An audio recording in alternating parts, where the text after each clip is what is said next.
De regreso a Soberanía Popular, como le habíamos prometido antes de ir a la pausa. Señores, miren, la reforma fiscal es el tema que está sobre el debate nacional.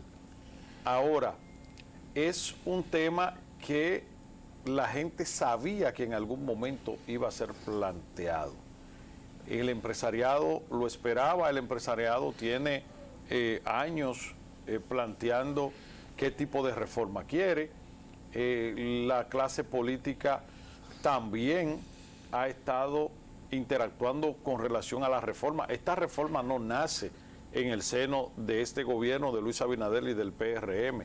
Esta reforma nace en el mandato de Leonel Fernández, que prometió que para su reelección en el 2008 el país iba a abocar a una reforma fiscal. No lo hizo, entendiendo que tenía un costo a nivel de popularidad y Leonel estaba intentando reelegirse nuevamente y eso iba a tener una confrontación también a nivel interno. Y cuando no se pudo, entonces entendió que había que dejarle la reforma al Danilo Medina, que era el candidato que le estaba upando en ese momento. Danilo Medina lo ofreció en la campaña del 2012, cuando era candidato electo, había planteado que íbamos a una reforma. En los 100 días de su mandato planteó que se iba a buscar una reforma, pero ahí empezó a prolongarla, que sería a mitad de su mandato. A mitad de su mandato ya Danilo se quería reelegir y entendió que una reforma fiscal le iba a mermar la posibilidad porque tiene un costo político y decidió postergarlo para después de su reelección. En la campaña de su reelección lo prometió. Cuando gana, dice que se va a abocar a una reforma. Llegaron las consecuencias, ¿verdad?, de todo lo que fue los gastos de la campaña para hacerlo presidente a él y después de la campaña para extender su mandato. Entonces, ahí viene el tema de que estamos abocados a una reforma y está en la palestra pública. En ese sentido, Israel Abreu, nosotros habíamos dicho que iba a estar aquí para que nos dé, ¿verdad?, un panorama profesional de a nivel de lo que es su especialidad, de que si estamos en necesidad efectivamente de una reforma o se puede postergar la reforma. Bueno, saludarle. Buenas tardes. Juan, no sé, Juan lo siento un poquito alejado, definitivamente. ¿Qué pasó? No obstante, quiero pedirle disculpas porque estoy un poquito difónico, Por un poquito eso agripado, estoy alejado. Usted no es joven. a la amable teleaudiencia que nos Aquí sintoniza a esta hora del día. me imagino, ¿verdad? Sí, estamos todos vacunados, incluyéndome a mí, que voy, qué bueno. voy para la cuarta vacuna. ¿Cómo? El hecho es que definitivamente, como Juan más o menos hizo un periplo por la historia de lo que es la falta de una reforma de carácter fiscal, un pacto fiscal, el cual fue establecido por Leonel Fernández a través de la ley 01-2012, en el año 2012, y que suponía que 3 años después de aprobada la ley de Estrategia Nacional de Desarrollo, debía revisarse este pacto fiscal. Lo que significa que tenemos alrededor de 8 años de atraso de haberse realizado esa reforma.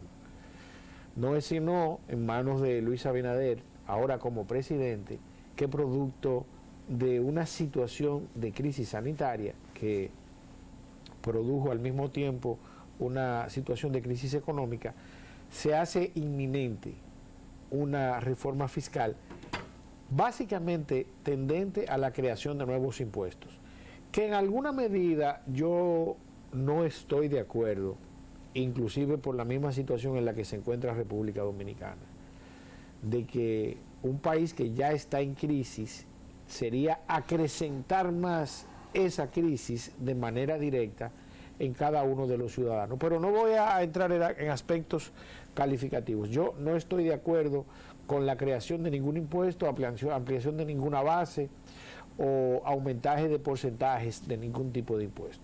Ahora, ¿qué es lo que se está batiendo en este momento al respecto de la reforma fiscal? Pero tú estás consciente que el gobierno necesita Claro que sí, tenemos 8 años de atraso. Ahora necesita más ingresos. Sí, necesita más ingresos. Ahora, yo lo que quiero es... Entonces, ¿cómo se haría? Ahora, yo te voy a decir algo, mira, para que tú tengas una idea. Cuando se supone que a nosotros nos vendieron una reforma fiscal, y aquí es donde quizás yo puedo entrar en cualquier contradicción al respecto de lo que ha dicho el mismo presidente de la República, es porque si es una reforma de carácter fiscal, la revisión de los gastos era pura y simple elaborarse en el presupuesto que se presentó. Y la composición del presupuesto sigue siendo 87-13. Entonces, esa parte no se revisó. ¿Cómo 87-13? 87-13, 87% gasto corriente y 13% gastos de inversión o inversiones de capital. Entonces, esa proporción sigue siendo la misma desde cuando Leonel, en el año 2005. ¿Es poco la inversión? No, entonces, es muy poca la inversión. Entonces, te das cuenta. Y los gastos corrientes son demasiado altos. Yo pudiera haber aceptado un 80-20 inicialmente en el caso de la inversión pública y el gasto corriente. Entonces, ¿qué pasa? Que don Luis Abinader, inclusive anda un video por ahí rodando de una entrevista que le hizo Raeldo López, estableció la premisa que yo de manera particular como profesional he estado vendiendo y comunicando al respecto de cómo el gobierno puede recaudar más sin presionar a los que menos pueden. Porque mira, poniendo en contexto el documento que se hizo público y que la presidencia a través de su director de prensa, Homero Figueroa, director de prensa, desmintió. Ellos desmintieron que no fueron ellos que lo publicaron. Lo que ellos no desmintieron es si están o no de acuerdo con lo que dice el documento. 30 segundos para ahí mismo. Por favor. ¿Se filtró o la filtraron o no existe? ¿Parche, reforma o pacto fiscal? Mira, vamos a ver. Definitivamente eso que circuló es una reforma de carácter tributario, que si se da en un 50% es un golpe bajo la clase media. De verdad yo estoy esperanzado que Luis Abinader reaccione frente a cómo se ha manejado la prensa y los mismos ciudadanos en sentido general al respecto de que deje eso sin efecto y que aplique lo que él cuando en campaña se comprometió, ¿verdad?, a reducir algunas tasas y hacer más eficiente la administración tributaria, en ocasión en manos de Luis Valdés. Si nosotros, ¿verdad?, como Estado Dominicano, como gobierno encabezado por Luis Abinader, empezamos a crear los mecanismos y las herramientas para que esos micro, pequeños y medianos empresarios y personas físicas que no tributan empiecen a formalizarse, que no sea tan difícil operar una empresa, que los costos y servicios financieros no sean tan costosos, entonces nosotros vamos a ver, ¿verdad?, un franco crecimiento de la presión tributaria de la República Dominicana y podemos pasar de tener un 14.9, que es lo que se estima para ese presupuesto, a quizás llegar a un 24% sin crear, Juan, ningún tipo de impuestos. Porque vuelvo y te digo, en palabras del mismo presidente de la República, un 56% de la población, micro, pequeñas y medianas empresas, en francas operaciones, no tributan ningún tipo de impuesto en República Dominicana. Entonces, ya pasando a aspectos particulares,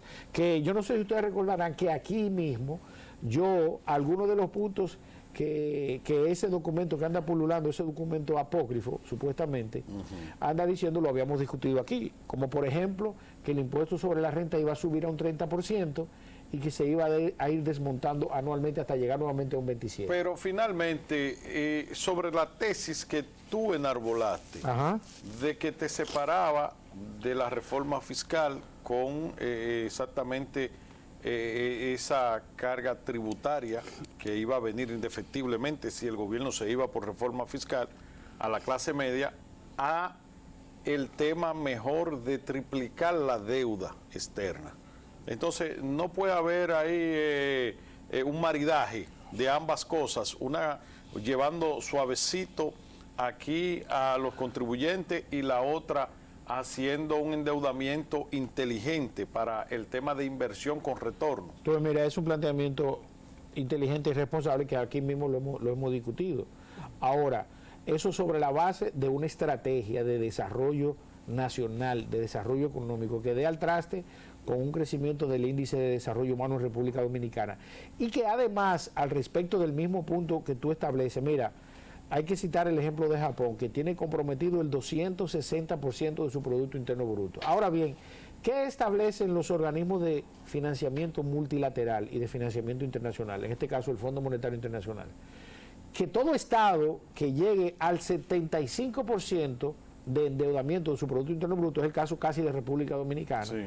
debe levantarse una alerta al respecto de cómo va a producir, a generar los recursos para hacerle frente a sus compromisos financieros.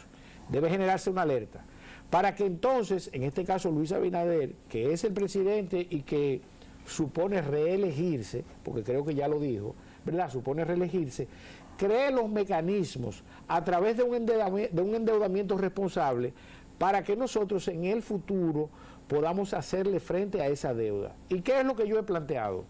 Con un endeudamiento responsable, Luis Abinader puede tomar la cantidad de dinero que sea suficiente y necesario para promover el desarrollo de la economía dominicana, ¿verdad? Entonces, endeudándose de manera responsable y asumiendo compromisos que tengan e inversiones que tengan una tasa de retorno importante, ¿verdad? Invertimos 100 millones de dólares, esos 100 millones de dólares vienen para atrás en 5, 6, 7, 8, 10 años a través de los impuestos que vamos a recaudar o a través del crecimiento económico que vamos a generar en las diferentes zonas. Entonces, Juan, te recalco, para aquí cerrar esa pregunta es, un endeudamiento responsable le permitiría a Luis Abinader, ¿verdad?, haciendo las inversiones adecuadas al respecto del retorno de las inversiones que se hagan, endeudarse hasta el triple de la deuda que actualmente tiene República Dominicana. Y le aseguraría además a los inversionistas y acreedores de República Dominicana que su dinero le va a retornar. Entonces, el documento que anda ahí, el gobierno se desligó, apócrifo.